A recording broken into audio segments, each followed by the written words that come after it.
महासागर के बीच एक ऑयल रिग, यानी कि वो जगह जहां से तेल को ड्रिल करके समुंदर से बाहर निकाला जाता है। पर अभी उसमें कुछ गड़बड़ी आ गई है, जिसे ठीक करने के लिए 2 इंजीनियर उसी की ओर जा रहे हैं। इसमें से एक तो पानी के अंदर चला जाता है, जहां वो किसी टाइमर जैसी चीज को फिक्स कर देता है। वहीं उसका दूसरा साथी ऊपर उसे गाइड करता रहता है। अब आगे उसे क्या करना है, पर इतने में कोई विशाल चीज आकर इनकी राफ्ट से टकराती है, जिससे वो थोड़ा डर जाते हैं। पर जो नीचे रहता है वो जब इस चीज को देखता है तो उसे चिल्लाने तक का मौका नहीं मिलता, और उसे जब अपना जबड़ा खोला तो वो उसमें पल भर में समा गया। अब ऊपर बैठा साथी को कुछ भी पता नहीं चलता कि नीचे अभी अभी क्या हुआ है। वो बार बार अपने साथी को आवाज लगाता रहता है, लेकिन कोई भी रिस्पॉन्स उसका नहीं आता। पर वो घबरा गया। तभी इतने में वही चीज आकर उसे भी खत्म कर देती है। यहाँ बस हम उसके दांत को ही देख पाते हैं, जो किसी मछली या फिर किसी व्हेल जैसा तो बिल्कुल नहीं लग रहा था। जरूर कुछ तो है जिसकी कल्पना इंसानों ने अभी तक की नहीं है। अब कहानी कुछ साल आगे जाती है, जहां हम पॉल नाम के शख्स को देखते हैं, जो कि मॉस्को के इस छोटे से टाउन में आया हुआ है छुट्टियां मनाने के लिए अपनी फैमिली के साथ। पर साथ साथ में वो एक इंजीनियर भी है।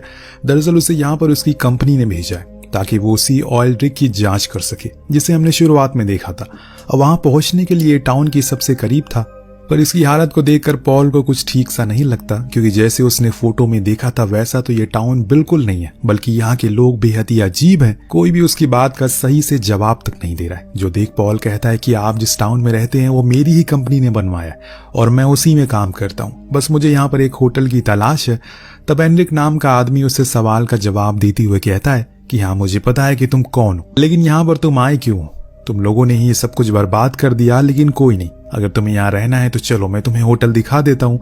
इतना कहकर वो इन्हें होटल की ओर ले जाने लगा। अब बीच में उसने अपने भगवान की मूर्ति के आगे कुछ पैसे दान कर दिए, जैसे मानो कुछ बहुत बड़ा अपशगुन होने वाला हो। थोड़ी ही दूरी पर वो होटल थे, लेकिन पॉल के परिवार को वो कुछ खास पसंद नहीं आते। पर फिर भी इन्हें वहां रहना ही पड़ता है, क्योंकि इसके अलावा और कोई चारा भी तो नहीं था, तो इन्हें वहां पर रहना पड़ता है। कोई चारा भी नहीं था। अब जाते जाते एनरिक उसे अपने परिवार का ख्याल रखने को कहता है, जो सुन पॉल घबरा कर पूछता है, ख्याल? तुम ऐसा क्यों कह रहे हो? क्या यहाँ पर कोई खतरा है? इसके जवाब में एनरिक ने बड़ी ही सादगी से कहा, हाँ, ब्लैक डेमन का। अब कुछ देर हुए नहीं थे कि तभी उसके पास उसके बॉस का कॉल आ गया, जिसने कहा कि उसने अभी रिग पर जाना होगा। तो वो अपनी बीवी से कहता है कि तुम अपना और बच्चों का ख्याल रखना, और हो सके तो कोई दूसरा होटल ढूंढने की कोशिश करना। मैं जितनी जल्दी हो सके वापस लौटने की कोशिश करूंगा। इतना कहकर पॉल समुद्र किनारे आ गया, जहां बैठे लाइफ गार्ड को उसने अपनी तस्वीर दी, एक याद के तौर पर, अगर कोई इमरजेंसी आ जाए तो उसे ढूंढने आ सके। इसके बाद वो बोट की तरफ चला गया, जो उसे कंपनी की ओर से मिली थी। लेकिन यहाँ दोस्तों, उसके जाते ही उस गार्ड ने वही फोटो फाड़ दी, जो कि बहुत ही अजीब बात थी। पर उसने ये क्यों किया, ये आपको कुछ ही देर में पता लग जाएगा। अब नियॉन, जो कि उस बोट को चला रहा था, पॉल उसे पूछता है कि आखिर इस टाउन को हो क्या गया, सब लोग यहाँ पर ऐसा क्यों बर्ताव कर रहे हैं, जैसे कि मानो कुछ बड़ा हादसा हुआ हो। तब नियॉन बताता है कि इन्हें ऐसा बर्ताव करने की वजह है डर, एक ऐसी चीज का जिसे देखा किसी ने नहीं है, लेकिन महसूस सभी ने किया है। उसे हम लोग ब्लैक डीमन के नाम से पुकारते हैं, जो कि यहीं कहीं इस महासागर में छुप कर रहता है। उसकी बातें सुन पॉल खूब हंसता है, क्योंकि उसे उसकी बातों पर यकीन नहीं था। इस बीच वो नियॉन उसे बीच में बने एक पोर्ट पर उतार कर कहता है कि इससे आगे उसे खुद ही जाना पड़ेगा, क्योंकि वो और आगे नहीं जा सकता। उधर पॉल की पत्नी क्रिस्टीन, उसे अब कुछ ठीक नहीं लग रहा है, मानो सब कुछ अजीब सा हो रहा है। उसकी आंखों के सामने इस बीच उसी होटल में शराब पी रहा एक शख्स एंजल के साथ बदतमीजी करने लगता है, जिसे क्रिस्टीन को गुस्सा आ गया और उसे वहीं रखी बोतल उसके सर पर दे मारी और होटल से भाग निकली। बाहर आकर इन्हें पता लगा कि किसी ने इनकी कार के टायर को ही फाड़ दिया हो। जो देख वो फौरन बोट की तरफ भागी। वहां खड़ा एक शख्स को बोलने लगी, प्लीज हमें रिग तक लेकर चलो। पर वो आदमी मना कर देता है। वो उसे पैसे भी ऑफर करती है, लेकिन तब भी वो नहीं मानता। तभी उसने देखा कि कुछ गुंडे इस परिवार को मारने के लिए उसकी ओर आ रहे हैं, और इसीलिए उसने उनकी मदद को मान गया। सीन शिफ्ट होकर पहुंचता है पॉल पर, जो कि अकेले ही रिग की ओर जा रहा है। पर वहां जाकर उसे पता लगा कि रिग की तो हालत बेहद ही खराब हो रखी है। बड़ी ही ताज्जुब की बात है कि इसके आसपास का पानी पूरा लाल है। खैर वो अंदर गया तो उसे वहां एक डॉग मिला। तभी दो लोगों ने उस पर हमला कर दिया। तो पॉल खुद के बचाव के लिए कहता है कि वो इंजीनियर है और ऑयल रिग को देखने के लिए आया हुआ है। तब वो दोनों रुक जाते हैं और कहते हैं कि तुमने आने में बहुत देर कर दी मेरे दोस्त, सब कुछ खत्म हो चुका है। तभी अचानक इन्हें बाहर से एक बोट की आवाज आती है। तो जो देखने गए तो पता लगा कि उसमें पॉल का परिवार है, जो इसी ओर आ रहा है। हेनरी जो कि दूरबीन से सब कुछ देख रहा था, उसे एक काला साया नजर आता है जो इनकी बोट के नीचे से गुजर जाता है, लेकिन इन्हें इस बारे में कुछ भी पता नहीं चलता। लेकिन जो उस रिग पर खड़े थे उन्हें एहसास हो गया कि वो जो कुछ भी है अब उसी बोट की ओर आ रहा है, और इसीलिए वो तेज तेज आवाजें लगाने लगते हैं। जो देख पॉल उनसे पूछता है कि वो क्या कर रहे हैं, वो ऐसा क्यों कर रहे हैं, पर वो दोनों नहीं रुकते और बार बार आवाजें करते रहते, जिससे वो जो कुछ भी था वो उस बोट से दूर हो जाता और ये लोग सही सलामत रिग पर आ गए। लेकिन अचानक से एंजल का पैर स्लिप हो गया, वो पानी में गिर गई। इस दौरान उसने जो कुछ भी पानी में देखा वो रोंगटे खड़े कर देने वाला था। चारों ओर बस इंसानों की कटे हुए हाथ और पैर पड़े थे और वो उसकी ओर आ रहा है, जिसे डरकर वो चिल्लाना शुरू करती और सभी ने फौरन उसे ऊपर उठा लिया, उसकी जान बचा लिया। पर पॉल को अपने सवाल का जवाब चाहिए, यहाँ पर ये सब हो क्या रहा है, आखिर क्यों ये सब इतना अजीब है, कोई बताएगा मुझे। तब शैडो क्रिस्टीन को अपनी दूरबीन देता है, उधर देखने को कहता है। जो बोट उन्हें लेकर आई थी उसके पीछे वही ब्लैक डीमन लगा हुआ है, जो किसी आम शार्क या वेल से 4 गुना बड़ा है, और इसीलिए वो पलक झपकते ही बोट को गायब कर देता है। जैसे अभी उस बोट वाले के साथ हुआ, वो पहला नहीं बल्कि यहाँ पर न जाने कितने लोग उस ब्लैक डीमन का शिकार हो चुके हैं। जो कोई भी इस जगह पर आता है वो कभी भी लौट कर वापस नहीं जाता, क्योंकि ये राक्षस उन्हें कभी वापस जाने ही नहीं देता। इसीलिए मैं और मेरा साथी यहीं पर, हमने बहुत बार कंपनी से कांटेक्ट करने की कोशिश करी, लेकिन उनका कोई जवाब नहीं आया, बल्कि उन्हें पता है कि यहाँ पर क्या हुआ, लेकिन फिर भी तुम्हें यहाँ पर उन्होंने भेज दिया। काफी हैरान कर देने वाली बात है ये। लेकिन अभी पॉल को उनकी बातों पर यकीन नहीं था। अब वो उस रिग के हर एक कोने को चेक करने जाता है, तब शैडो ने बताया यहाँ पर कुछ भी वर्किंग नहीं है, जो कुछ भी ठीक था सब कुछ उसने तोड़ दिया, क्योंकि जब भी उसकी मर्जी होती है तब वो आकर तोड़ देती है। यहाँ सिर्फ ब्लैक डीमन का राज चलता है और किसी का नहीं। पर अगर किसी को यहाँ से निकलना है तो सबसे पहले इस रिग को ठीक करना होगा, जिसके लिए पानी के नीचे जाना पड़ेगा। ये सुन पॉल तैयार हो गया, क्योंकि अगर उसे ऐसा कर दिया तो उसे एक अच्छा प्रमोशन मिल जाएगा, जिसके लिए वो सालों से मेहनत भी कर रहा है। पर क्रिस्टीन इस बात के लिए राजी नहीं थी। उसके भी कुछ सवाल थे, जैसे वो ब्लैक डीमन सिर्फ यहीं पर क्यों आता है, कहीं और क्यों नहीं जाता। तब शैडो बताता है कि ये सब हमारी गलती की वजह से हुआ, हमने कुदरत की बनाई हुई चीजों के साथ मजाक किया, जिसकी सजा अब हमें मिल रही है। दरअसल हमने ये जगह बहुत ही सस्ते में मिल गई, इसीलिए हमारी कंपनी ने यहाँ पर लिमिट से ज्यादा ड्रिल कर दिया, जिसके कारण हुआ ये ब्लैक डीमन उसी ड्रिल होल से बाहर आ गया और फिर कभी वापस नहीं गया। उसकी ये बातें सुन पॉल बहुत हंसता है, तो शैडो उस पर चिल्लाते हुए कहता है कि तुम्हें यह सब मजाक लग रहा है, पर यही हकीकत है। इसके बाद ये लोग नीचे जाने की तैयारी में लग जाते हैं, जिसके लिए इन्होंने एक कैप्सूल को तैयार किया। इस दौरान ब्लैक डीमन बार बार इनकी रिग से टकरा रही है, लेकिन पॉल को किसी भी हाल में ये करना ही है।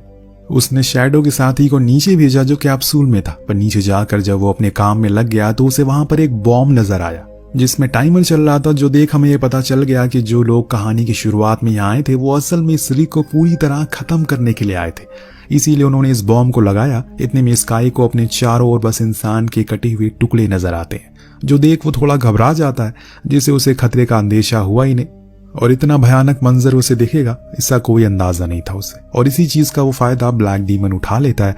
ऊपर पॉल बहुत कोशिश करता है उस कैप्सूल को, लेकिन वो ऊपर नहीं आ सका।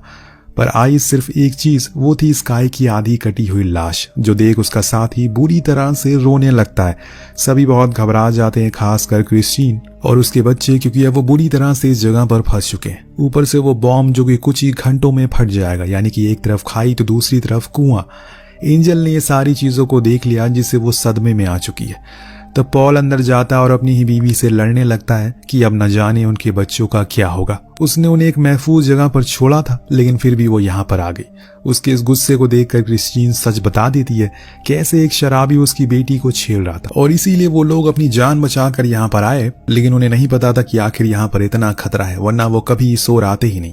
दोनों को लड़ते हुए देख वहां इनके बच्चे आ गए, जिनसे पॉल झूठ कहता है कि सब कुछ ठीक है, पर एंजल ने सब देख लिया। लेकिन हेनरी को अभी कुछ पता ही नहीं है। एंजल कहती है कि सब ठीक है, तुम जाकर खेलो। उधर शैडो बेचारा अपनी साथी की मौत पर अफसोस मना रहा है। तब पॉल उसके पास आया और कहने लगा उसकी ही वजह से ये सब हुआ है। तभी उसे अपने सामने कुछ शिप नजर आए, तो उसने फ्लेयर चला दी, लेकिन शैडो ने उसे रोका, क्योंकि वो उसका एक वहम था। वहां पर कुछ भी नहीं है, पूरा समुंदर खाली पड़ा है। उसकी ऐसी हरकत को देखकर शैडो को भी डर लगने लगा है, कहीं कुछ वो कोई गलत काम ना उठा ले। हेनरी जो अब यहाँ पर रहते हुए परेशान हो चुका है, इसीलिए वो अपने पिता से पूछता है क्या उन्हें कुछ होने वाला है, क्या वो लोग मरने वाले हैं। तो पॉल समझाता है कि नहीं बेटा, ऐसा कुछ नहीं होगा, हम लोग जल्दी ही वापस घर जाएंगे। इतना कहकर वो इंजन रूम में चला गया तो उधर क्रिस्टीन भी कुछ मतलब के सामानों को ढूंढने लगी। इस दौरान उसे कुछ पेपर मिले जिस पर पॉल के साइन थे। इसे उसे पता लगा कि उसे ये बात पहले से ही पता थी कि यहाँ पर कुछ बहुत बड़ी गड़बड़ है, लेकिन उसे फिर भी कंपनी से झूठ कहा कि सब कुछ ठीक है। और इतने में ही हम हेनरी के चीखने की आवाज आती है जो कोई पानी में गिर चुका था। ये देखकर क्रिस्टीन फौरन पानी में कूद गई तो वहीं पॉल अपनी बेटी की जान बचाने के लिए उस ब्लैक डीमन का ध्यान अपनी ओर आकर्षित करता है, लेकिन इन्होंने हेनरी की जान को तो बचा लिया। तब क्रिस्टीन ने उसके सामने सारा सच कह दिया। उसकी वजह से इतने सारे लोगों ने अपनी जान गंवा दी। असल में डीमन तो तुम हो, तुम्हारी वजह से हम सब यहाँ पर फंस चुके हैं। न जाने कितने लोग ऐसे ही तड़प तड़प कर मर गए होंगे। तो पॉल का जवाब आता है कि ये सब उसने अपने परिवार के लिए किया ताकि उसे ज्यादा पैसे मिल सके, जिससे वो एक अच्छी जिंदगी बिता सके। तो क्रिस्टीन ने जवाब में कहा कि इतने पैसों का तुम करोगे क्या जब हम लोग जिंदा ही नहीं बचेंगे। लेकिन दोस्तों यहाँ पॉल अब सब कुछ ठीक करने में लग जाता है। उसने पहले तो उस जनरेटर को ठीक कर दिया जिस दौरान उसने शैडो को बताया कि वो इंसान मैं ही हूँ जिसने उन पेपर पर साइन किया था ताकि वो पैसे मुझे मिल सके। लेकिन मुझे मेरी ही कंपनी ने धोखा दे दिया क्योंकि उन्होंने मुझे मारने के लिए यहाँ पर भेज दिया, मेरे लिए उस बॉम्ब को लगाया। मेरी बात अब सुनो, अभी उस बॉम्ब को फटने में 10 मिनट बचे हैं। मैं नीचे जा रहा हूँ ताकि उस बॉम्ब को लेकर दूसरी ओर जा सकूं, जिससे वो ब्लैक डीमन मेरे करीब आएगा और फिर इसी का फायदा उठाकर तुम मेरे परिवार को लेकर यहाँ से भाग जाना। जो कि अब उसका एक अच्छा दोस्त बन चुका है। वो समझ जाता है कि पॉल खुद की कुर्बानी दे रहा है, इसीलिए वो उसके इस प्लान के खिलाफ था।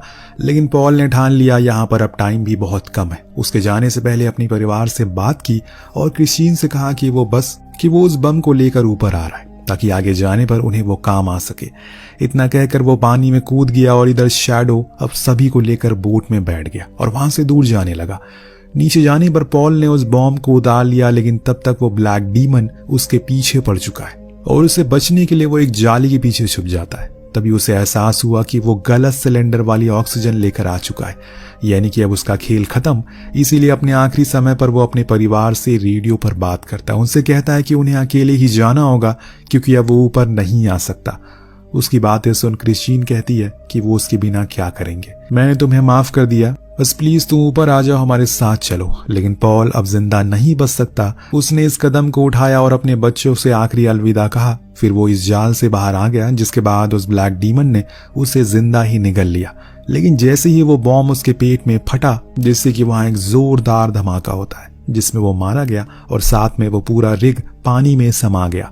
इन लोगों को एनरिक और उसके लोग बचा लेते हैं, लेकिन पॉल की इस कुर्बानी को हमेशा याद रखा जाएगा। उसने अपनी जान देकर न जाने कितने लोगों की जान बचा ली, लेकिन एक पहलू ये भी है कि उसके लालच के कारण यहाँ पर न जाने कितने लोगों ने ऐसे अपनी जान गंवा भी दी। शायद उसी का कर्मा पॉल को मिला। आपको क्या लगता है? कुछ पाने के लिए कुछ खोना पड़ता है। नीचे कमेंट करके जरूर बताएगा। मिलते हैं अगले वीडियो में। Thank you so much watching. Peace out.